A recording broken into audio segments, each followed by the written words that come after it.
Boa noite, graça e paz. Quero deixar com todos vocês um texto da Palavra de Deus que se encontra aqui no Evangelho de Mateus, no capítulo 5, versículo 14 ao 16, que diz assim: Vós sois a luz do mundo, não se pode esconder a cidade edificada sobre um monte, nem se acende uma candeia para colocá-la debaixo do alqueire, mas no velador, e ilumina todos que se encontram na casa. Assim brilhe também a vossa luz diante dos homens, para que vejam as vossas boas obras e glorifiquem a vosso Pai que está nos céus. Amém. Vamos orar neste instante. Pai amado, Pai querido, nós te damos graças, Senhor, pela tua palavra lida. Fala, Senhor, ao nosso coração, assim como o Senhor tem falado no decorrer dos anos, no decorrer dos tempos, de uma forma bastante profunda, através do teu Espírito Santo. Muito obrigado, Deus, por tudo que o Senhor tem feito por nós, e nos abençoe. Com esta palavra nós oramos agradecidos em nome de Jesus. Amém. Irmãos, Jesus então ele fala aqui com seus discípulos, que os discípulos são a luz do mundo, discípulos a luz do mundo. Então ele inicia assim: vós sois a luz do mundo, nós nascemos para brilhar. Jesus nos transformou para ser luz diante deste mundo, diante desta sociedade tão corrupta, tão triste que nós vemos nos nossos dias. Então ele fala: vós sois a luz do mundo, não se pode esconder a cidade edificada sobre um monte. Agora há pouco eu estava vindo da roça e olhando de lá do alto para a cidade, já bem agora noitinha, né? Eu pude perceber isto, a cidade de Caconde bastante iluminada, toda iluminada. Então a gente nota que ali não se pode esconder a cidade, não dá para ficar oculta devido à sua luminosidade, devido ao seu brilho das lâmpadas acesas. Então, mesma coisa, irmãos, também a nossa vida cristã. Quando Jesus diz assim: vós sois a luz do mundo, não se pode esconder a cidade edificada sobre um monte, isso significa que nós como cristãos também, nós não podemos, nós não vamos conseguir, aliás, ficar escondidos da sociedade. A gente até fica abismado de ver quando uma pessoa fala assim: mas eu vou em tal lugar assim, as pessoas de lá nem sabem que eu sou crente. Mas então onde está a luz daquele cristão? Onde está a luz, vamos dizer assim, entre aspas, daquele crente? Que ninguém sabe que ele é cristão, ninguém sabe que ele conhece a palavra de Deus, que ele é servo do Senhor Jesus Cristo, que ele teve a sua vida mudada, a sua vida transformada pelo poder de Deus. Ninguém sabe. Mas Jesus ele diz assim que nós somos a luz do mundo. E nós somos como uma cidade que, edificada sobre um monte, ela não pode ficar escondida.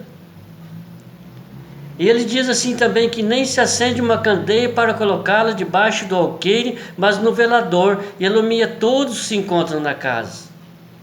Então o que quer dizer assim? Que não se acende uma lamparina, não se acende um lampião, não se acende uma lâmpada para colocá-la debaixo de um caixote.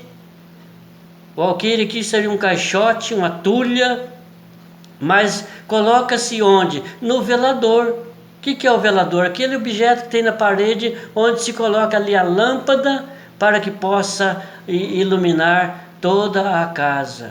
Lá no tempo antigo, muito antigo, onde existiam, ou seja, as casas eram iluminadas por aquelas tochas de fogo, tinha um local certo para colocar aquela tocha de fogo ali para iluminar aquela residência. Então, aqui a palavra, meus irmãos, ela nos ensina deste modo. Nós como candeia, não é para ser colocada, a nossa vida não é para ser colocada às escondidas, ficar assim: não, olha, eu nem vou falar que sou crente, eu nem vou falar que sou cristão, eu vou esconder a minha identidade. Não, pelo contrário, o cristão deve expor sim a sua identidade. Não estou dizendo identidade de documento, não. A identidade cristã, aquilo que Deus fez no seu coração, aquilo que Deus proporcionou na sua vida, a sua mudança de vida, a sua mudança interior.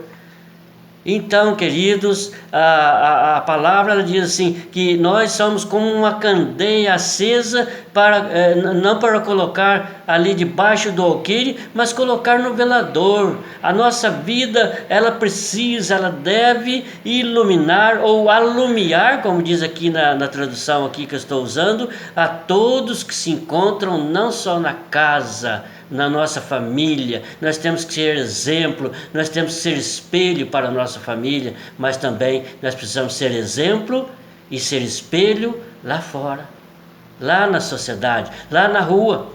Dentro às vezes da igreja, dentro das quatro paredes, é muito fácil ser cristão. É muito fácil chegar ali, sentar no banco, fazer uma oração, cantar um hino, pregar uma palavra, mas eu quero ver, ou gostaria de ver uma pessoa lá no meio da rua, falando do Senhor Jesus Cristo e às vezes até orando por alguém. Você já passou por essa experiência de orar por alguém no meio da rua?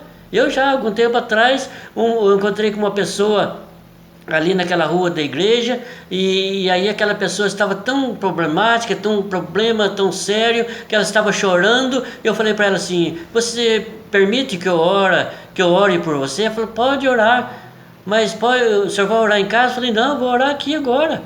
Ela falou: aqui no meio da rua? Eu falei: você, por quê? Você tem vergonha disso? Falei para ela. Ela falou: não, se o senhor vai orar. Aí eu falei para ela: curva sua cabeça. Botei a mão na cabeça dela e orei por ela lá no meio da rua, de frente ao Delta, ali onde o Delta tinha o seu estabelecimento ali. Então, irmãos, não sou melhor do que ninguém não, mas a nossa vida é assim, nós somos discípulos, nós somos luz do mundo, nós precisamos ser a candeia que brilha. Aqui no versículo 16 diz assim: assim brilhe também a vossa luz diante dos homens, para que vejam as vossas boas obras e glorifiquem a vosso Pai que está nos céus. Muitas vezes, meus irmãos, nós queremos fazer com que a nossa luz brilhe para que apenas recebamos as palmas das pessoas, ou então para que mostremos as nossas boas obras, mas esquecemos de que a nossa luz ela deve brilhar para também, ou principalmente para glorificar o nome do nosso Pai, do nosso Deus que está nos céus. Pense bem nessa palavra. Pense bem nisso, meus irmãos. Pense bem nisso, meu amigo, que você está ouvindo a palavra neste instante. Faça isso.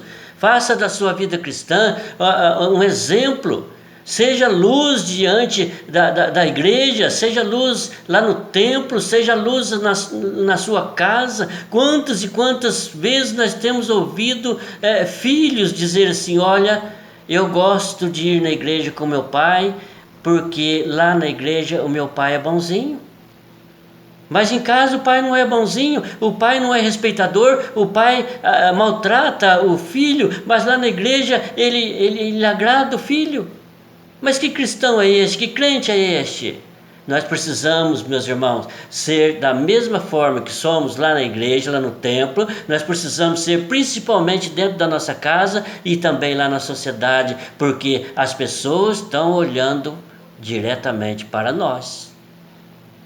As pessoas que vivem no pecado, aquelas pessoas que vivem aí sem se preocupar com o pecado, elas podem praticar qualquer coisa que a sociedade não vai falar nada, mas nós que trazemos o nome do Senhor Jesus Cristo gravado nos nossos corações, nós sim, se nós errarmos um pequeno pecado, vamos dizer assim, não existe pecado grande nem pequeno, mas vamos dizer, se nós cometermos um pequeno erro, já é suficiente para escandalizar não só a nossa vida, mas também escandalizar a igreja do Senhor Jesus Cristo e escandalizar o reino de Deus. Eu estava vendo hoje na internet e gostei muito de uma história, só para a gente completar aqui ou encerrar, eu gostei muito de uma história que fala sobre o fósforo e a vela. Talvez você já ouviu, eu até vou ler aqui, porque às vezes eu quero contar do meu jeito e eu acabo até ou excluindo alguma coisa, ou então aumentando alguma coisa aqui, porque a gente fala bastante também, mas eu quero ler aqui para os irmãos, para que vocês possam ver que interessante que é o fósforo e a vela. Então diz assim: certo dia, o fósforo disse para a vela: hoje te acenderei. Ah, não, disse a vela. Você não percebe que se me acender, meus dias estarão contados? Não faça uma maldade dessa. Então, você quer permanecer a sua vida assim, dura, fria e sem nunca ter brilhado? Perguntou o fósforo. Mas tem que me queimar? Isso dói demais e consome todas as minhas forças, murmurou a vela. O fósforo respondeu: tem toda a razão, mas essa é a nossa missão. Você e eu fomos feitos para ser luz. O que eu, apenas como fósforo, posso fazer é muito pouco. A minha chama é pequena e curta, mas se passo a minha chama para você, cumprirei com o sentido de minha vida. Eu fui feito justamente para isso, para começar o fogo. Já você é a vela. Sua missão é brilhar. Toda a tua dor e energia se transformará em luz e calor por um bom tempo. Ouvindo isso, a vela olhou para o fósforo que já estava no final de sua chama e disse: por favor, acende-me. E assim produziu uma linda chama. Assim como a vela, é necessário passar por experiências ruins, experimentar a dor e sofrimento, para que o melhor que temos seja oferecido e que possamos ser luz. E a verdade é que mar calmo não faz bons navegadores. Os melhores são revelados nas águas agitadas. Então, se tiver que passar pela experiência da vela, lembre-se que espalhar o amor é o combustível que nos mantém acesos. Se você não tem forças para ser luz, busque em Deus, que é o sol da justiça, fonte inesgotável de luz. Você é luz no mundo, não se esqueça disso. Brilhe e deixe irradiar a sua luz. E que você seja um discípulo do Senhor, luz do mundo. Você seja uma candeia, você seja uma cidade iluminada, você seja uma candeia para colocar no velador, e assim você vai glorificar, ou fazer com que as pessoas glorifiquem o nome do Senhor através da sua vida. Que Deus te abençoe e que Deus guarde a sua vida, não só hoje, mas para todo sempre. Muito obrigado por tudo, por me ouvir, e que vocês sejam abençoados por esta mensagem. Vamos orar mais uma vez? Pai amado, Pai querido, nós te damos graças, Senhor, pela Tua palavra. Pela palavra que o Senhor colocou no meu coração e eu pude compartilhar aqui com os irmãos e com os amigos. Obrigado, Deus, pela minha vida. Muitas coisas têm acontecido, tristes, que a gente fica chateado muitas vezes, mas o Senhor tem dado essa força. O Senhor tem me enchido aí, tem colocado, aliás, o seu Espírito Santo no meu coração, para que esta chama, esta luz não se apague, para que esta luz possa brilhar, não só na igreja a qual pertenço, mas também no meu lar e diante desta sociedade. Muito obrigado, meu Pai amado. Muito obrigado, meu Deus querido. E continue abençoando todos aqueles que têm ouvido a Tua palavra. Nós te pedimos e oramos agradecidos em nome de Jesus. Amém. Deus abençoe a sua vida. Fique com Deus.